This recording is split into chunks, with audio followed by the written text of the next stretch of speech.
ಪ್ರಪಂಚದ ನಕ್ಷೆಯಲ್ಲಿ ನೋಡಿದರೆ ಕಿರ್ಗಿಸ್ತಾನ್ ದೇಶದಲ್ಲಿ ಒಂದು ಭಾರೀ ಅತ್ಯಂತ ಕಷ್ಟಕರ ಮತ್ತು ದುರ್ಗಮ ಪ್ರದೇಶವಿದೆ. ಸಮುದ್ರ ಮಟ್ಟದಿಂದ 2000 ಮೀಟರ್ಗಿಂತ ಹೆಚ್ಚು ಎತ್ತರದಲ್ಲಿ ಅದೊಂದು ಭಾರೀ ಭೂಗೋಳಿಕ ಗೋಡೆಯಂತೆ ಕಾಣುತ್ತದೆ. ಅಲ್ಲಿ ಮಾನವ ಸಭ್ಯತೆಯು ದಾದಾಪು ಅಂತ್ಯವಾಗಿರುವಂತೆ ಭಾಸವಾಗುತ್ತದೆ. ಪ್ರಕೃತಿ ತನ್ನ ಅತ್ಯಂತ ಕಠಿಣ ರೂಪವನ್ನು ಧರಿಸಿರುತ್ತದೆ. ಅಲ್ಲಿ ಮಾನವ ನಿವಾಸವು ದಾದಾಪು ಮುಗಿದಂತೆ ಕಾಣುತ್ತದೆ. ಮರಗಳಿಲ್ಲ, ಕೃಷಿ ಎಂಬ ಮಾತೇ ಇಲ್ಲ, ಸ್ಥಿರವಾಗಿ ವಾಸಿಸುವ ಜನರೂ ಸಹ ಇಲ್ಲ. 4 ದಿಕ್ಕುಗಳಲ್ಲೂ ಒಣಗಿದ ಬಂಜರು ಹಿಮದಿಂದ ಆವೃತವಾದ ನೆಲ ಮಾತ್ರ ವಿಸ್ತರಿಸಿರುತ್ತದೆ.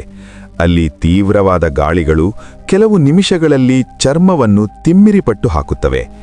ಈ ಅಪಾಯಕಾರಿ ಏಕಾಂತ ಭೂಮಿಯಲ್ಲಿ ಯಾರಾದರೂ ಸಿಕ್ಕಿಹಾಕಿಕೊಂಡರೆ ಬದುಕಿ ಬರುವುದು ಒಂದು ದೊಡ್ಡ ಸವಾಲು.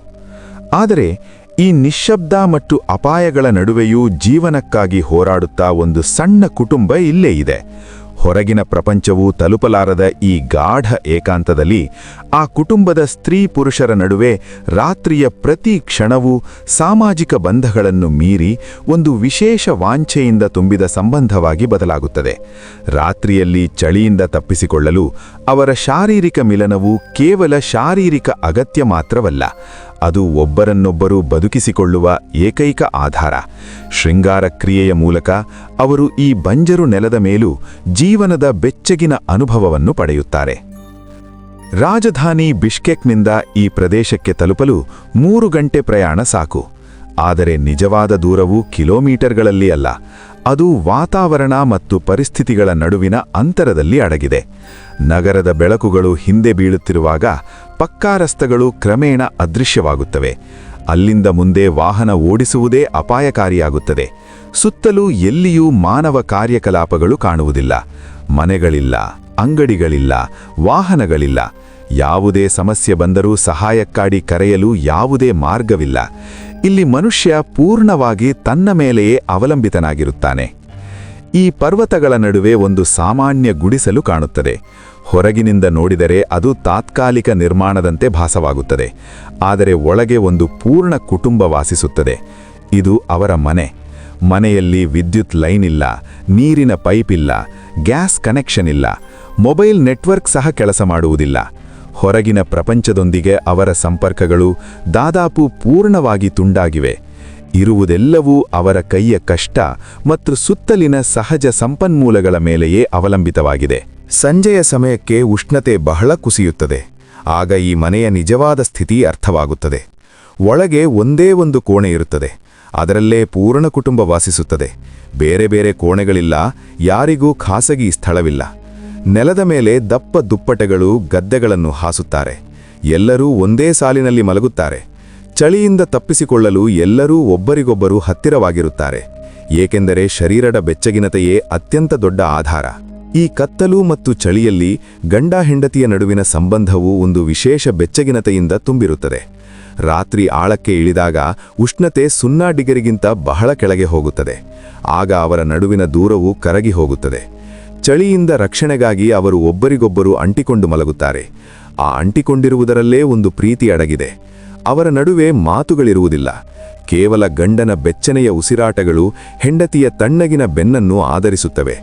ಇದು ಕೇವಲ ಅಗತ್ಯ ಮಾತ್ರವಲ್ಲ, ಈ ಬಂಜರು ನೆಲದ ಮೇಲೆ ಒಬ್ಬರ ಉನಿಕಿಯೇ ಅವರಿಗೆ ಅತ್ಯಂತ ದೊಡ್ಡ ಆನಂದ. ಕೋಣೆಯಲ್ಲಿ ಬೆಳಕಿಗಾಗಿ ಗ್ಯಾಸ್ ಲ್ಯಾಂಪ್ ಬಳಸುತ್ತಾರೆ. ಆ ಬೆಳಕು ಬಹಳ ಸಂಗದಾಗಿರುತ್ತದೆ, ಆದರೆ ಅವರಿಗೆ ಅದು ಸಾಕು. ಒಂದು ಸಣ್ಣ ಜನರೇಟರ್ ಸಹ ಇದೆ, ಆದರೆ ಅದನ್ನು ಎಂದಿಗೂ ಚಾಲನೆ ಮಾಡುವುದಿಲ್ಲ, ಏಕೆಂದರೆ ಡೀಸೆಲ್ ಇಲ್ಲಿ ಸುಲಭವಾಗಿ ಸಿಗುವುದಿಲ್ಲ. ಸಂಜೆಯಾದೊಡನೆ ಮನೆಯನ್ನು ಪೂರ್ಣವಾಗಿ ಮುಚ್ಚಿಬಿಡುತ್ತಾರೆ. ಬೆಳಗ್ಗೆಯಾದೊಡನೆ ಪೂರ್ಣ ಕುಟುಂಬ ತಮ್ಮ ಕೆಲಸಗಳಲ್ಲಿ ಮುಳುಗಿ ಹೋಗುತ್ತದೆ. ಮೊದಲು ಹಾಸಿಗೆಗಳನ್ನು ಸರಿಪಡಿಸುತ್ತಾರೆ. ನಂತರ ಮನೆಯ ಯಜಮಾನ ಬಯಲಿಗೆ ಹೋಗಿ ಕಟ್ಟಿಗೆಗಳನ್ನು ಸಂಗ್ರಹಿಸುತ್ತಾನೆ. ಈ ಕಟ್ಟಿಗೆಗಳೇ ಅವರಿಗೆ ಅತ್ಯಂತ ಮುಖ್ಯವಾದ ಸಂಪನ್ಮೂಲ. ಕಟ್ಟಿಗೆ ಪೊಯ್ಯಿಯಲ್ಲಿ ಬೆಂಕಿ ಹಚ್ಚಿದ ನಂತರ ಅವನು ಜೂನಿಪರ್ ಮೊಕ್ಕಗಳನ್ನು ಒಣಗಿಸಿ ಅವುಗಳನ್ನು ಸುಡುತ್ತಾನೆ. ಆ ಹೊಗೆಯನ್ನು ಕೋಣೆಯಾದ್ಯಂತ ಹರಡುತ್ತಾನೆ. ಇದು ಕೇವಲ ಅಭ್ಯಾಸವಲ್ಲ, ಇದು ಒಂದು ನಂಬಿಕೆ. ಈ ಹೊಗೆ ಮನೆಯನ್ನು ದುಷ್ಟಶಕ್ತಿಗಳಿಂದ ರಕ್ಷಿಸುತ್ತದೆ ಎಂದು, ಪ್ರತಿಕೂಲ ಶಕ್ತಿಗಳನ್ನು ತೊಲಗಿಸುತ್ತದೆ ಎಂದು ಅವರು ನಂಬುತ್ತಾರೆ. ಈ ಸಂಪ್ರದಾಯ ಅವರ ಪೂರ್ವಜರಿಂದ ಬಂದಿದೆ. ಅದೇ ಸಮಯದಲ್ಲಿ ಇದು ಕೀಟಗಳನ್ನು ದೂರವಿಡುತ್ತದೆ, ಕೋಣೆಯಲ್ಲಿನ ದುರ್ವಾಸನೆಯನ್ನು ತೊಲಗಿಸುತ್ತದೆ. ಈ ವಾತಾವರಣದಲ್ಲೇ ಮಕ್ಕಳು ಬೆಳೆಯುತ್ತಿದ್ದಾರೆ. ಅವರಿಗೆ ವಿದ್ಯೆ ಎಂದರೆ ಪುಸ್ತಕಗಳಲ್ಲ, ಅನುಭವ. ಅವರು ಶಾಲೆಗೆ ಹೋಗುವುದಿಲ್ಲ, ಓದುವುದು ಬರೆಯುವುದು ಬರುವುದಿಲ್ಲ, ಆದರೆ ಜೀವನಕ್ಕೆ ಅಗತ್ಯವಾದ ಕೌಶಲ್ಯಗಳನ್ನು ಕಲಿಯುತ್ತಾರೆ. ಪ್ರಾಣಿಗಳನ್ನು ನೋಡಿಕೊಳ್ಳುವುದು, ವಾತಾವರಣವನ್ನು ಅರ್ಥ ಮಾಡಿಕೊಳ್ಳುವುದು, ಪರ್ವತಗಳಲ್ಲಿ ಮಾರ್ಗ ಗುರುತಿಸುವುದು ಇತ್ಯಾದಿ. ಅವರ ಪೂರ್ಣ ಜೀವನ ಈ ಮಿತಿಯುಳ್ಳ ವ್ಯಾಪ್ತಿಯಲ್ಲೇ ಗಡಿಯುತ್ತದೆ. ಅವರಿಗೆ ಸ್ನೇಹಿತರಿಲ್ಲ, ಡಿಜಿಟಲ್ ಪ್ರಪಂಚವಿಲ್ಲ. ಅವರ ಸಾಮಾಜಿಕ ಜೀವನ ಕೇವಲ ಕುಟುಂಬದೊಂದಿಗೆ ಮಾತ್ರ ಮಿತಗೊಂಡಿದೆ. ಮನೆಯಲ್ಲಿ ಅಮ್ಮ ದಿನವಿಡೀ ನಿರಂತರವಾಗಿ ಕೆಲಸ ಮಾಡುತ್ತಾಳೆ. ಬೆಳಗ್ಗೆ ಟೀ ತಯಾರಿಸುತ್ತಾಳೆ. ಈ ಚಳಿಯಲ್ಲಿ ಅದು ಶರೀರವನ್ನು ಬೆಚ್ಚಗಿಡುವ ಒಂದು ಸಾಧನ. ನಾಷ್ಟಾದಲ್ಲಿ ಸಾಮಾನ್ಯವಾಗಿ ಮಾಂಸ, ಸೂಪ್, ನೂಡಲ್ಸ್ ಇರುತ್ತವೆ. ಇಲ್ಲಿ ತರಕಾರಿಗಳು, ಹಣ್ಣುಗಳು ದಾದಾಪು ಸಿಗುವುದಿಲ್ಲ. ಅವರ ಪೂರ್ಣ ಆಹಾರ ಪಶುಗಳ ಮೇಲೆ ಅವಲಂಬಿತವಾಗಿದೆ. ಮಾಂಸ, ಹಾಲು, ಅವುಗಳಿಂದ ತಯಾರಾದ ವಸ್ತುಗಳೇ ಅವರ ಅಗತ್ಯಗಳನ್ನು ತೀರಿಸುತ್ತವೆ. ಈ ಕುಟುಂಬದ ಬಳಿ ಹಲವು ರೀತಿಯ ಪ್ರಾಣಿಗಳಿವೆ. ಆವುಗಳು, ಕುದುರೆಗಳು, ಮೇಕೆಗಳು, ಒಂಟೆಗಳು, ಕೋಳಿಗಳು. ಈ ಪ್ರಾಣಿಗಳು ಕೇವಲ ಆಹಾರ ಮಾತ್ರವಲ್ಲ, ಅವರ ಆದಾಯಕ್ಕೆ ಮುಖ್ಯ ಮೂಲವೂ ಸಹ.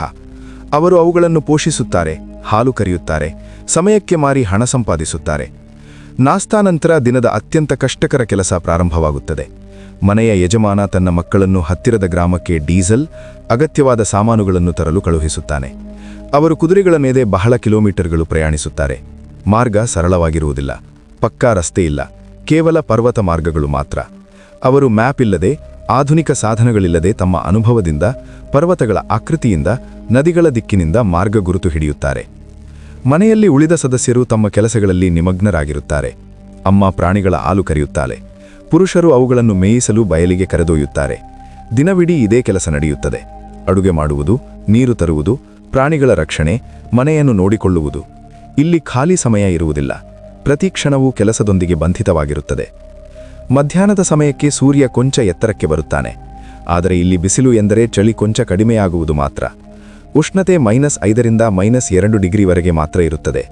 ಆದರೂ ಕುಟುಂಬವೆಲ್ಲ ದಪ್ಪ ಬಟ್ಟೆಗಳನ್ನು ಧರಿಸಿರುತ್ತಾರೆ. ಮನೆಯ ಹೊರಗೆ ಓಪನ್ ಪ್ರದೇಶವಿರುತ್ತದೆ. ಅಲ್ಲಿ ಪ್ರಾಣಿಗಳನ್ನು ಕಟ್ಟಿಡುತ್ತಾರೆ. ಯಜಮಾನ ಅವುಗಳನ್ನು ಮೇಯಿಸಲು ದೂರಕ್ಕೆ ಕರೆದೊಯ್ಯುತ್ತಾನೆ. ಅಮ್ಮ ಒಂದೊಂದು ಪ್ರಾಣಿಯ ಹಾಲು ಕರೆಯುತ್ತಾಳೆ. ಮಧ್ಯೆ ಗಂಡ ತನ್ನ ಹೆಂಡತಿಯ ಅಲಸಿಪೋದ ಕೈಗಳನ್ನು ಹಿಡಿಯುತ್ತಾನೆ. ಆ ಸ್ಪರ್ಶ ಕೇವಲ ಸಹಾನುಭೂತಿಯಲ್ಲ, ಅದು ಒಂದು ಆಳವಾದ ಸಂಬಂಧ. ರಾತ್ರಿಯಾದೊಡನೆ ಎಲ್ಲರೂ ಒಟ್ಟಿಗೆ ಕುಳಿತು ಊಟ ಮಾಡುತ್ತಾರೆ. ಮೊದಲು ಪ್ರಾರ್ಥನೆ ಮಾಡುತ್ತಾರೆ. ಹೊರಗೆ ಕತ್ತಲು ಪೂರ್ಣವಾಗಿ ಆವರಿಸುತ್ತದೆ. ಉಷ್ಣತೆ ತ್ವರಿತವಾಗಿ ಕುಸಿಯುತ್ತಿರುತ್ತದೆ. ಮನೆಯ ಒಳಗೆ ಎಲ್ಲರೂ ಒಟ್ಟಿಗೆ ಇರುತ್ತಾರೆ. ಫೋನ್ ಇಲ್ಲ, ಟಿವಿ ಇಲ್ಲ, ಡಿಸ್ಟ್ರಾಕ್ಷನ್ ಇಲ್ಲ, ಕೇವಲ ಕುಟುಂಬ ಮಾತ್ರ. ಮಕ್ಕಳು ಆಳವಾದ ನಿದ್ರೆಗೆ ಜಾರಿದ ನಂತರ ಆ ಸಣ್ಣ ಸ್ಥಳದಲ್ಲಿ ಗಂಡ ಹೆಂಡತಿಯ ನಡುವೆ ಒಂದು ವಿಭಿನ್ನ ಬೆಚ್ಚಗಿನತೆ ಹರಡುತ್ತದೆ. ಹೊರಗಿನ ತೀವ್ರ ಚಳಿ, ಒಳಗಿನ ಬೆಂಕಿ ನಡುವೆ ಅವರು ಒಬ್ಬರಿಗೊಬ್ಬರು ಬಹಳ ಹತ್ತಿರವಾಗುತ್ತಾರೆ. ಕೆಲವೊಮ್ಮೆ ಈ ಹತ್ತಿರತೆ ಕೇವಲ ಚಳಿಯಿಂದ ತಪ್ಪಿಸಿಕೊಳ್ಳಲು ಮಾತ್ರವಲ್ಲ, ಒಬ್ಬರ ಲೋಪವನ್ನು ತುಂಬಿಕೊಳ್ಳಲು ಸಹ.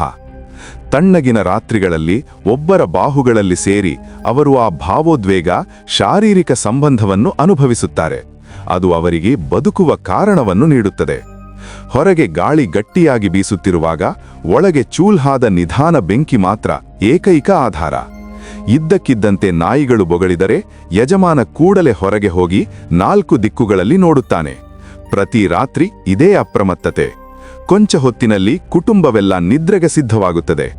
ಅಮ್ಮ ತನ್ನ ಸಣ್ಣ ಮಗುವನ್ನು ಹತ್ತಿರಕ್ಕೆ ಎಳೆದುಕೊಳ್ಳುತ್ತಾಳೆ. ತಂದೆ ಮಲಗುವ ಮುನ್ನ ಒಮ್ಮೆ ಪೂರ್ಣ ಕೋಣೆಯ ಮೇಲೆ ನೋಟ ಹಾಯಿಸುತ್ತಾನೆ. ಬೆಳಗ್ಗೆಯಾದೊಡನೆ ಈ ಚಕ್ರ ಮತ್ತೆ ಪ್ರಾರಂಭವಾಗುತ್ತದೆ. ಚಳಿ, ಕೆಲಸ, ಜವಾಬ್ದಾರಿ.